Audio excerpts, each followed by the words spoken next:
Употребата на албанскиот јазик во земјава, владењето на правото и интеграциите, економијата и вработувањето и подобрување на односите со соседите се во фокусот на изборната платформа што денеска ја презентираше Демократската унија за интеграција. Лидерот Али Ахмети истакна дека Дуј нема да промовира нешто што не може да го реализира. Интегративците најавија и донесување на закон за употреба на албанскиот јазик и основање на институција која што ќе биде механизам за заштита на албанскиот јазик. Џеват Адеми истакна дека е потребно да се воведе двојазичност во Македонија заради подобра комуникација и развивање на економските односи, бидејќи доминантен фактор во регионот е албанскиот и косовскиот пазар.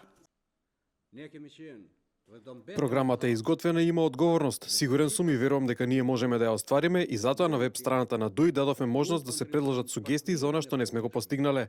Од оваа програма не добиваат само албанците, туку сите граѓани во Македонија. Во програмата е собрана енергијата на интелектуалците и експертите кои што се докажани во својата работа. Носителот на кандидатската листа во изборната единица 1 Артан Груби порача дека Дуј ќе се залага за исполнување на препораките од извештајот на Прибе и оној на Европската комисија, како и за исполнување на преземените обврски со договорот од Пражино. Дуј ќе предложи резолуција за подобрување на соработката со сите соседи, особено Грција и Бугарија, и со разумни компромиси да се решат сите отворени прашања со соседите, вклучително и спорот за името со Грција. Во програмата во областа на владење на правото сите препораки се вклучени во планот и заедно се препораките на Охридскиот договор да се спроведат во наредниот мандат. Владењето на правото ќе биде транспарентно во согласност со сите дадени препораки.